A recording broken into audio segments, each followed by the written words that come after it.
All right, we are live on Facebook in my Thinking the Results with Doug Dane Facebook group. Glad you guys are all here. Thanks for joining us. Hello, Francine, you're with us? Yes, I am. I'm here. Well, hi. Hello. How are you? I'm great. How are you? Awesome, awesome. I'm excited. It's our last day, day 3.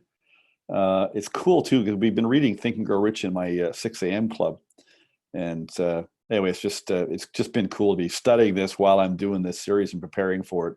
And I just love how this all comes together. So hopefully, well, today we're going to bring this in for a landing and talk about how all these pieces come together. So like yesterday and the day before, if you weren't here before, welcome. If you're live now, that's great. And if you're watching the recording, I hope you enjoy this.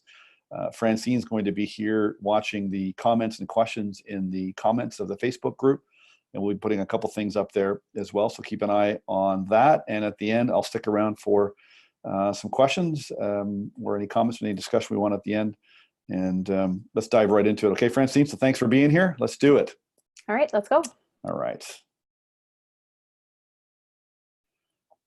All right, so we're going to start with the 10th step towards riches, which is the mystery of sex transmutation. And this chapter is really misunderstood. I got a call from somebody the other day, and they said, we're reading the mystery of sex transmutation and Thinking Rich, and we don't quite really get it. And I think this chapter is very misunderstood and often overlooked. So I wanted to get into it. There's some really key points in here. So the meaning of the word transmute is, in simple language, the changing or transferring of one element, a form of energy, into another. And so the emotion of sex brings into being a state of mind. Now, the key word here is the emotion of sex. Because of ignorance on the subject, the state of mind is generally associated with the physical, and because of improper influences to which most people have been subjected in acquiring knowledge of sex, things essentially physical have highly biased the mind. Sex transmutation is simple and easily explained. It means the switching of the mind from thoughts of physical expression to thoughts of some other nature. And so in the faith chapter, he talked about the motions of faith, love, and sex when combined color the mind and become a powerful instrument to connect your thoughts to infinite intelligence. And so it's really important that you understand this chapter. He goes on, there's 10 mind stimuli that are listed in this chapter. And he said the human mind responds to stimuli through which it may be keyed up to higher rates of vibration. And to use law of attraction properly, we've got to get ourselves keyed up to a higher frequency or on a level of vibration. And it's that keyed up is known as enthusiasm, creative imagination, intense desire. We recognize the chapter names, the principles, desire and imagination. The stimuli to which the mind responds most freely are the desire for sex expression, love, a burning desire for fame, power, or financial gain, money. Music is a great one. Friendship between either those of the same sex or those of the opposite sex. A mastermind alliance based on the harmony of 2 or more people who ally themselves for spiritual or temporal advancement. Mutual suffering, such as that experienced by people who are persecuted. So that often motivates people to help and to serve and to rescue. Autosuggestion. And again, notice some of the principles mentioned in this list that are in the book. Fear, narcotics, and alcohol. So the desire for sex expression comes at the head of the list of stimuli, which most effectively step up the vibrations of the mind and start the wheels of physical action. 8 of these stimuli are natural and constructive, and of course 2 are destructive, and you can see them at the bottom of the list. He talks about how genius can be developed through your 6th sense. So all of us can become genius. The reality of a 6th sense has been fairly well established. The 6th sense is creative imagination, and that was in the imagination chapter. The faculty of creative imagination is one which the majority of people never use during an entire lifetime, and if used at all, it usually happens by mere accident. A relatively small number of people who use, with deliberation and purpose aforethought, the faculty of creative imagination. Those who use this faculty voluntarily and with understanding of its functions are genii. When ideas or concepts flash into one's mind, to what is popularly called a hunch, they come from one or more of the following sources. Thomas Edison was a genius because he understood how to use his creative imagination. And in the imagination chapter, it talks about how to use your imagination and how to develop it through use. So any one of us can tap into creative imagination. When ideas or concepts flash into one's mind through what is popularly called a hunch, I just read that, they come from the following sources. Infinite intelligence, this is where the ideas come from. One's subconscious mind, wherein is stored every sense impression and thought impulse, whichever reached the brain through any of the five senses. So you've got all this information and sense impression stored at a subconscious level, so you can pull from that. From the mind of some other person who has just released the thought or picture of the idea or concept through conscious thought, or from the other person's subconscious storehouse. So you can tap into the minds of other men. And Hill talks about that in the Mastermind chapter as well. There are no other known sources from which inspired ideas or hunches may be received. The creative imagination functions best when the mind is vibrating due to some form of mind stimulation at an exceedingly high rate. That is when the mind is functioning at a rate of vibration higher than that of ordinary normal thought. So how do you do that? Well, you sit down, you start thinking about your goal, right? Get some stimulant going to get you to a higher vibration and stimulate your mind, get you onto that frequency, okay? And then relax and ideas will begin to come to you. Let's talk about the subconscious mind, the 11th step towards riches. So this is the connecting link. This is how you connect to infinite intelligence and the minds of other people. The subconscious mind consists of a field of consciousness in which every impulse of thought that reaches the objective mind through any of the five senses is classified and recorded, and from which thoughts may be recalled or withdrawn, just as letters may be taken from a filing cabinet. So imagine your subconscious mind like a filing cabinet. It receives and files sense impressions or thoughts, regardless of their nature. You may voluntarily plant in your subconscious mind any plan, thought, or purpose which you desire to translate into its physical or monetary equivalent. The subconscious acts first on the dominating desires which have been mixed with emotional feeling, such as faith. So he's going back here to installing your desire, your want, with a burning desire, with faith, and you use the process of autosuggestion to voluntarily plant that into your subconscious mind. Consider this in connection with the instructions given in the chapter on desire for taking the 6 steps there outlined. In the instructions given in the chapter on the building and execution of plans, you will understand the importance of this thought conveyed. So you see how this is all linking together, folks? The subconscious mind works day and night, even when you're sleeping, through a method of procedure unknown to man.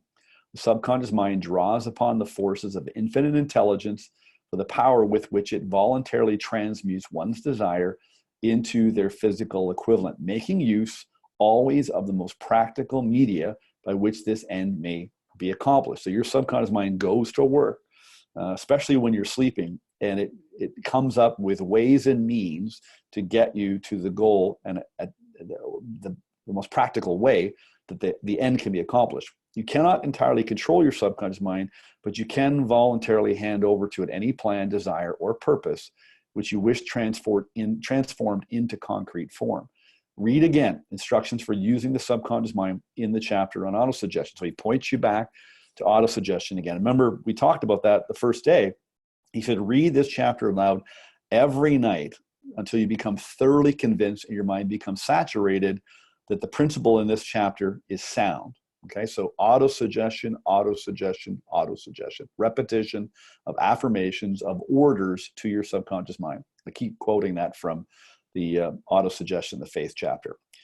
The 13 principles in this book are the stimuli with which you will acquire the ability to reach and to influence your subconscious mind. Do not become discouraged if you cannot do this upon the first attempt. Right? This is why it takes repetition, it takes study, it takes practice. Remember, the subconscious mind may be voluntarily directed only through habit, under the directions given in the chapter on faith. You have not yet had time to master faith. Be patient, be persistent. The persistence is one of the chapters in this book. Remember, your subconscious mind functions voluntarily whether you make any effort to influence it or not. This naturally suggests to you that thoughts of fear and poverty and all negative thoughts serve as stimuli to your subconscious mind unless you master these impulses and give it more desirable food upon which it may feed. So if you're not consciously providing positive emotions and positive thoughts and positive ideas and supplanting that in your subconscious mind, well, then you're going to have thoughts of fear and poverty and other negative stimuli controlling you and directing you. The subconscious mind will not remain idle.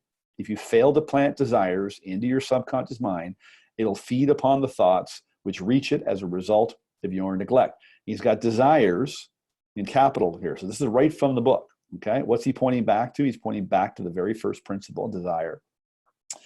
The 12th step towards riches, the brain, broadcasting and receiving station for thought.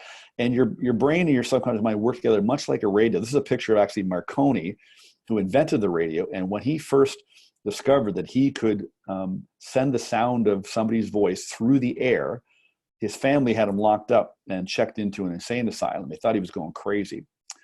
It goes on here, through the medium of the ether, in a fashion similar to that employed by the radio broadcasting principle, every human brain is capable of picking up vibrations of thought which are being released by other brains. In connection with the statement in this preceding paragraph, compare and consider the description of the creative imagination as outlined on the chapter on imagination. The creative imagination is the receiving set of the brain, which receives thoughts released by the brains of others. It's the agency of communication between one's conscious or reasoning mind and the four sources from the one which may receive thought stimuli. So we talked earlier about where you pick up thoughts, right? The minds of other people from the ether, all right? So this is how your brain is what picks up that information and transmits it. When stimulated or stepped up to a higher rate of vibration, the mind becomes more receptive to the vibration of thought, which reaches it through the ether from outside sources. This stepping up process takes place through the positive emotions or the negative emotions. Through the emotions, the vibrations of thought may be increased. Okay? The subconscious mind is the sending station of the brain through which vibrations of thought are broadcast. The creative imagination is the receiving set through which the vibrations are picked up from the ether. So just imagine taking a cord and plugging it in universal intelligence to God.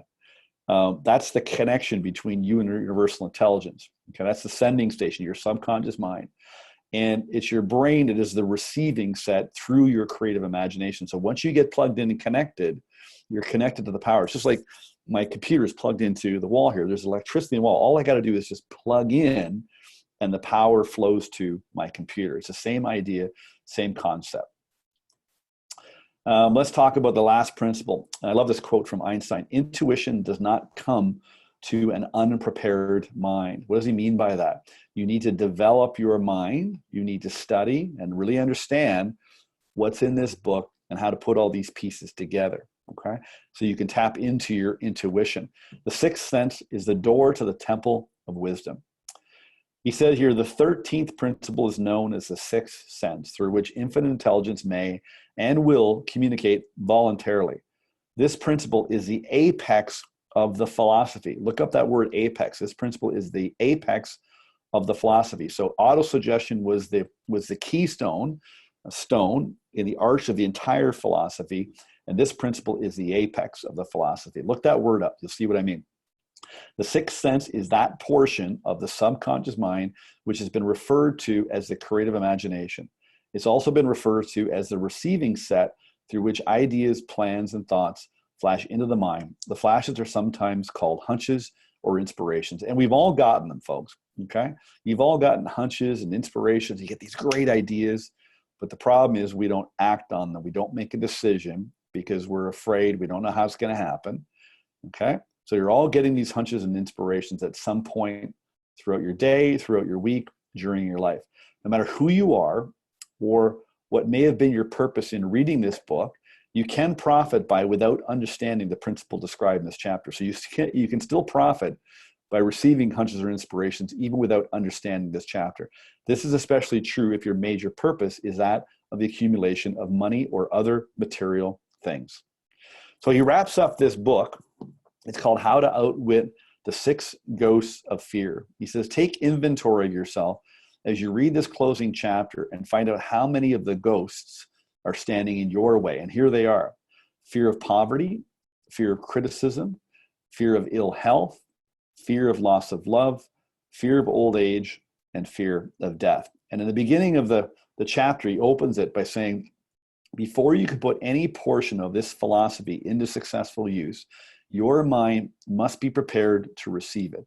The preparation is not difficult. It begins with study, analysis, and understanding of the three enemies which you shall have to clear out. So you need to study and analyze and understand how these three enemies are in your way. And they are indecision, doubt, and fear. The sixth sense will never function while these three negatives or any of them remain in your mind. The members of this unholy trio are closely related.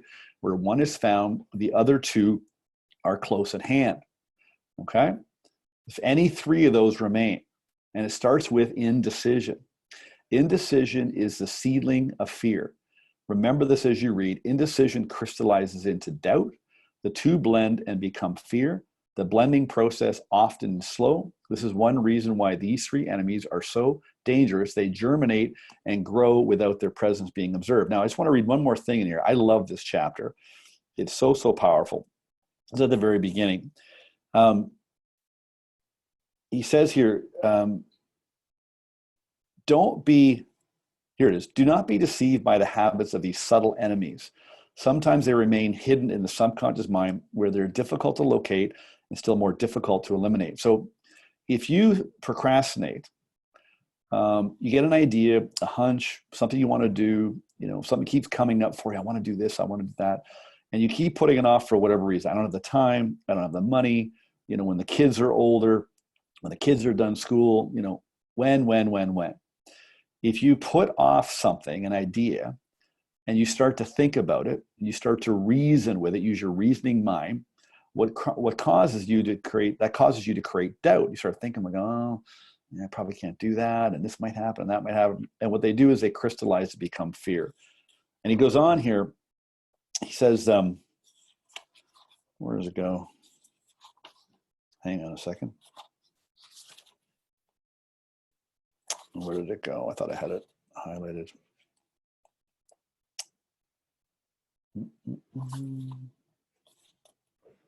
No, I can't find it. He does say here, fears are nothing more than states of mind. One state of mind is subject to control and direction. So you can't let fear get in your way. You're not going to avoid fear. The only way through fear is through decision. When you make a decision, then all the ideas come to you. He said, if you rely on your reasoning mind is faulty. And remember that your reasoning mind, your intellect, your thinking mind, is actually controlled by your paradigm. So you get a hunch, you get an inspiration, you get an idea. Even on this call, these past 3 days, you probably got inspired or remotivated or got an idea, yeah, I'm going to do that, or a new idea came to you, okay? If you put it off, if you don't make a decision to act, you're not going to get the ideas on how to make it happen. And the longer you put it off, the more doubts are going to come up. You're going to get stuck in fear, and that's where you're going to stay. So stop making excuses. At the end of the book, he ends this chapter. It's called 57 Alibis by Old Man If. And let me just read a little part of it to you. This was a real slap in the face, and you may feel a slap in the face from me as I read it, but you'll be fine. It won't hurt. He says, people who do not succeed have one distinguishing trait in common. They know all the reasons for failure and have what they believe to be airtight alibis to explain away their own lack of achievement. Some of these alibis are very clever, and a few of them are actually justifiable by the facts. But alibis cannot be used for money. The world wants to know only one thing: have you achieved success? He said a character analyst compiled a list of the most commonly used alibis. As you read the list, examine yourself carefully and determine how many of these alibis, if any, are your own property. And remember, too, the philosophy presented in this book makes every one of these alibis obsolete. And he goes on here, there's 57 of them. I just got a few underlined. If I had money, if I only had the time, if people just understood me, if I didn't fear what they would say, if my talents were known, if I could just get out of debt, if I was more sure of myself, if I hadn't lost the money, if I was only younger, if only, if, and he goes on. He says, if, and this is the greatest if of them all, if I had the courage to see myself as I really am, I'd find out what is stopping me and I'd correct it. Then I might have a chance to profit by my mistakes and learn from experience of other people. For I know there is something wrong. Otherwise, I would now be where I would have been if I'd spent more time analyzing my weaknesses and less time building alibis to cover them. When I read that, I thought, man, oh man, that just hit me. And one of the things I was really stuck in was indecision. I procrastinated a lot because I just couldn't figure out, I had all these great ideas, all these things I wanted to do, but I just couldn't figure out how to do them. And I didn't have the knowledge, the specialized knowledge. I didn't have the resources. Certainly had lots of fear around criticism. Definitely the ghosts of fear were controlling me. So it's time that you make a decision. Remember, we said earlier in the decision chapter, lack of decision was near the head of the list of the 30 major causes of failure. This is no mere statement of theory, it is a fact. Procrastination, the opposite of decision, is a common enemy which practically everyone must conquer. So you've got to start making decisions quickly. And what I want you to do today is I want you to make a decision that you're going to find the secret. I don't know if you figured out the secret in the book. You said it's mentioned no less than 100 times. It's revealed in this book. I revealed it in these 3 days as you were listening. And so what you've got to do is you've got to figure out how to put these principles together. You can't do it by yourself. The methods to apply these principles are inside Thinking of the Results and inside Living the Legacy. That's that program that Bob created where he takes you through each one of these principles after 57 years of study, application, and experience. And so I'm taking on 5 new clients, 5 people only, to work with me inside Thinking the Results, where you can be coached by Bob and mentored by me. I'm also going to include access to the Think and Grow Rich Legacy program. It's a $2,000 program, and I'm going to include that for the 5 people that join me. So some of you have already made a decision. Some of you know you've got to make your move. You've been putting it off long enough, and you're ready to make a decision and act on it right away. We're going to be sending you an email right after this call with a link to apply to work with me. I said I'm only taking on 5 people. Francine's going to put that link in the comments right now. If she hasn't already, you can grab that. So I would act on that right away. Some of you maybe need some more information. Maybe you're not quite sure you're ready for this. Maybe you need to have a conversation with me about your own personal situation and need some advice, and I'll do that with you as well. And maybe for others, maybe you just want to get your feet wet and start with Bob teaching you the principles inside the book through Living the Legacy. But I'm looking for 5 people that really want to make a move, multiply their income, multiply their results, and work really closely with me. So again, I've only got 5 spots, so act on that right away. And we'll be talking to you over the next couple of days. You'll also get a link from my calendar. You just book your own spot to book a call with me, and Francine will be in touch with you after you fill out that form. So that is it, Francine. We are done. Well, thank you so much. It was so insightful. And I love just going over this book. I know that I pick it up often and go through different things when I need a reminder, when I need to study it more, get more into depth with different parts of it. They all intertwine, they all work together. So thank you very much for clarifying some of that for us today. You know, it's funny. I got a message from somebody early this morning that they went back to Think and Grow Rich again. And they said, they saw one of the calls in our series here. And they just sent me a message about a few more things they didn't get before. One of our clients, Mike, often tells a story about how he was at an event that Bob was at. He went up to say hello and introduce himself. And he had mentioned that he had read Think and Grow Rich many times. And Bob goes, "Oh, you got to read it again. It's all different." And Mike goes, "Really?" He goes, "Oh, yeah." Bob goes, "It's completely changed." And it hadn't changed. The point was that, Mike had changed. And the more you read this, the more you discover things as you go through it. And every time I pick this up, man, oh man, I get something out of it every time. I'm so glad we're reading it again in our 6 a.m. club. We're back to it. It's just, there's so much in here. We were reading the Faith chapter the other day. We read it 3 times in a row. And I mean, we could just probably read that chapter alone every day for the next year. And that would just open the door to so many possibilities and opportunities. So anyway, I've really enjoyed this. Thanks for hosting this, Francine. This has been cool. I've had a good time with this. It's so fun just preparing it. And then, I really know this really, really well because I've studied it, I've applied it, and I continue to apply it, and I continue to study it to apply it even more. And the more I go through, I really have been able to connect the dots. And and I've got the recipe, and I'm able now actually come to my house and I'll make you dinner. I know how to put it all together. So I'm looking forward to working with you, whoever you 5 people are. So were there any questions or comments before we wrap up and end the call? There's a couple that came in. If we have a few moments, we'll go through them. One is from Seraph, who says, how do I get the law of attraction to partner with my higher faculties? Sarath he's got lots of questions. I think he asked a couple of questions yesterday as well. He did. Yeah. Sarath, you might be like me, where you're very left brain and you ask too many questions. That's what Bob said to me. I went down to see him for the very first time. I had 15 questions printed out. And when I got to his office, he had them printed out. He looked at me, tore them up, he threw them in the garbage. He goes, you can't make a friggin' decision. Anyway, well, basically, we talked about in this call, what you need to do, the law of attraction is a secondary law to the law of vibration. So when you watch the movie The Secret, it's not enough just to think about something and then it can materialize. There's a great little video, and we'll share it in my Facebook group, where Bob talks about the law of attraction and how it actually really works, because very few people really understand it. So law of attraction is secondary to the law of vibration. And so the key is to step up your vibration and get onto the frequency of your want and your desire. How do you do that? Well, through the process of auto-suggestion, by reading your goal out loud, looking in the mirror as you state it, look in your left eye, then look in your right eye, writing it, reading it, saying it, following the 6 steps in the desire chapter and the auto-suggestion chapter. So reading it first thing in the morning and last thing before you go to bed at night. The repetition of that through auto-suggestion will develop faith. Then you mix it with positive emotions. Okay. And so we list in the sex transmutation chapter, the 10 mind stimuli. Music is a great one.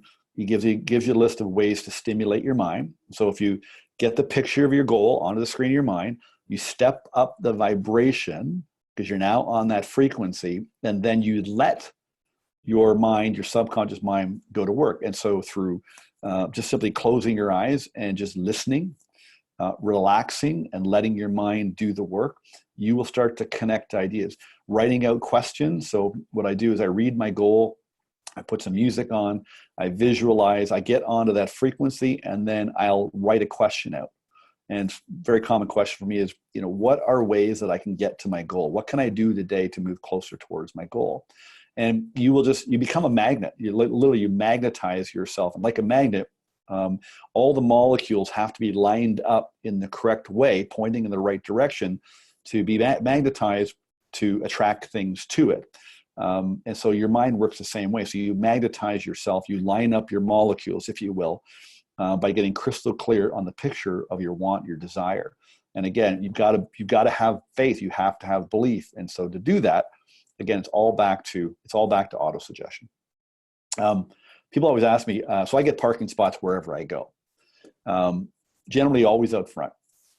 Because when I'm going into the coffee shop, wherever I'm going, I'm not worried about whether I'm going to find a parking spot. I'm not driving, oh my God, I'm so afraid, I'm a terrible driver. I don't know how to drive. I don't have any negative thoughts or limiting beliefs of whether I can get the parking spot. So I get them all the time. People always ask, how can I manifest the little stuff easily and effortlessly, but I can't manifest the big stuff? And he says, earlier, he said, it takes no more effort to aim high in life.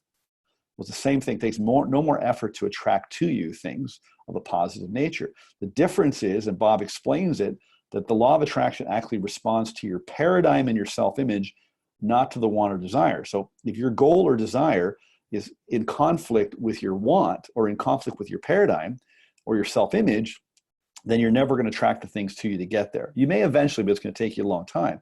And so you've got to shift your paradigm. You've got to create a new paradigm and a self-image that's in harmony with the goal, and you get the goal. And that's what we teach you to do in thinking into results. Well, you know what? That beautifully answers his second question, which he was kind of just wanting to know, what's the trick to getting it within, to getting it into the subconscious mind? And I think you just answered it beautifully. His question was, what's the trick? And I know you'll probably say, there is no trick. There is no trick. But, the tricks are in the book. Right? The tricks are in thinking the results. We tell you it's not a trick. It's not magic. It works like magic, but it's not magic. We mentioned it earlier, and it's one of the principles in the book, persistence. Mm-hmm. right? Persistence is essential. So the persistence of the auto-suggestion is essential to develop the belief, which will then fuel the white-heated desire for the want, which will get you on the vibration and the frequency, connect to subconscious mind of other men, ether, infinite intelligence. You'll pick up all the thoughts and ideas. It'll all come to you, and boom, you hit your goal. It's that Exactly. simple. That's And the trick. yeah, and I think it just speaks to really how important it is to working with someone, because we want to give up on ourselves so easily. I mean, it's so easy to just go, forget it. I don't see any results. This isn't working. And, I know that you've encouraged me tremendously in persisting in these things. We're all kind of climbing that uphill mountain, so to speak. And so thank you. Yeah, I mean, a great quote, and I heard John Canary, who did You Were Born Rich with Bob. That's the program I went to when I first met Bob. And they were talking about this. He goes, there's a season to sow and there's a season to reap, but you don't do both in the same season. And so you may not see things growing in your physical world, but any seed you plant is growing in your mind. And by law, it is becoming a physical reality, and you are attracting it to you, whether it's negative or positive. Like, if a woman comes home, a month after finding out she's pregnant, the husband doesn't go, okay, wait a minute, I don't believe you. There's no baby. There's no bump. There's no baby. It's believing in the invisible. And the only way you're going to believe in the invisible is through awareness and understanding and study. And that's why I keep reading this, to remind myself there is exact laws and principles that govern how my mind works and how I attract things to me and how I achieve goals. And I got to keep reading this to keep reminding me of how this works, because I can easily forget. It's not like 2 + 2 = 4. Like, I know 2 + 2 = 4. So sometimes I have to remind it too. And I think we all need reminders, and we all need accountability, and we all need mentorship and support when we get stuck. And that's what we offer. And I love helping people that way. So, Well, you do a phenomenal job. thanks. You're welcome. I've got another one here. It's more of a technical question. Where can we find and read back the slides that you show us? Well, you can watch them in the Facebook group. These are in our group right now. So just got to scroll down in the group and you'll find the replays there. And I know that a lot of the text that you read is in the book itself. So if they were looking for that text, for sure, grab the book. Yeah, all I did, literally, folks, is I just copied and pasted the text from the book onto my slides, the key points, many of my highlights of things that have stuck out for me. I've also got a copy of a PDF version of Bob's highlights. I did a 2-day event with him, actually, called Think and Grow Rich. And he gave us a printed version of Think and Grow Rich with his highlights, and he took us through it, much like I was taking through today. So yeah, just go to the book and look for it. Or if you work with me, I'll tell you where to go find it in the book, because I pretty much know where everything is in the book. So perfect. Thank you very much. All right. That's okay, I'm it. looking forward to hearing from you guys. Again, you'll get an email. It should be in your inbox probably right now, if not in a couple of minutes. And if you're serious and you're committed, fill that out, and we'll get in touch with you. And I'm looking forward to working with you. And again, I want to thank all of you for being here live. Thanks for watching the recording if you're doing that. Thanks for being in our Facebook group. We got a lot more things coming here for you. Again, I'm just really committed, and I'm on a mission to help as many people as I can by sharing what I'm learning and what I'm experiencing and what our other clients are as well. Because there's such an opportunity in a big community like this. And I love the way it's growing. I love the people that are coming in. I love that you're participating and the people that are commenting. So get involved, ask questions, offer help. We can all help each other. I don't have all the answers, but together we all have the answers, and we can make a big difference in the world. So again, I want to thank you for being here, and I want to thank you for listening for these past 3 days. So have a great day. Take care, everybody. You too. Bye-bye. All right, see you, Francine.